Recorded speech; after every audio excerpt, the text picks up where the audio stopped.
Hello' viewers, কি খবৰ? আশা কৰিছোঁ সকলোৱে ভালে আছে, ময়ো ভালে আছোঁ। এতিয়া বৰ ৰাতিপুৱাৰ পৰিৱেশ চব। মই ডিউটি ওলালোঁ, এইফালে মই ডিউটি ওলাই গৈ আছোঁ। চব কি ধুনীয়া পৰিৱেশ। ইয়াত বেলিটো অকণমান দেৰিকৈ ওলায়। এতিয়া 8টা বাজিলে, চব ইমান পোহৰ হোৱা নাই।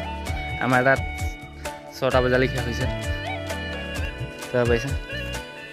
প্লিজ আপোনালোকে লাইক কমেণ্ট কৰিব। আপোনালোকে লাইক কমেণ্ট নকৰে আকৌ বেয়া লাগে নহয়। লাইক কমেণ্ট কৰিব, কেনেকুৱা লাগে ভিডিঅ'কেইটা জনাব।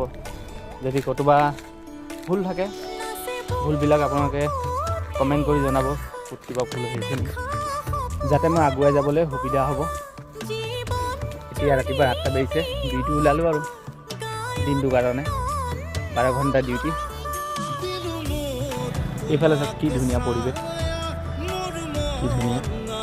ইয়াত ইমান মানুহ ঘৰ নাই, বহুত হাবি, অকল হাবি। বহুত দূৰে দূৰে মানুহৰ ঘৰ আছে, চাব পাৰিছে। এইফালে চাৰিওফালে হাবিয়ে। মানুহে ভাবে বেংগলোৰত বহুত ডাঙৰ ডাঙৰ অট্টালিকা আছে। মানে বেংগলোৰত এনেকুৱা আমাৰ লেখীয়াও জেগা আছে, আমাৰ লেখীয়া গাঁও এৰিয়া, এইবিলাকে হয়। বেংগলোৰ নামটো ক'লে বহুত ডাঙৰ ডাঙৰ অট্টালিকা বা এনেকুৱা মনলৈ আহে। নহয়, আমাৰ লেখীয়া জেগাকেইটা এনেকুৱাই হাবি বন। মানে চিটি এৰিয়াত মানে সেনেকুৱা আছে আৰু গাঁৱলীয়া এৰিয়াকেইটা আমাৰ তাৰ লেখীয়া ছেম।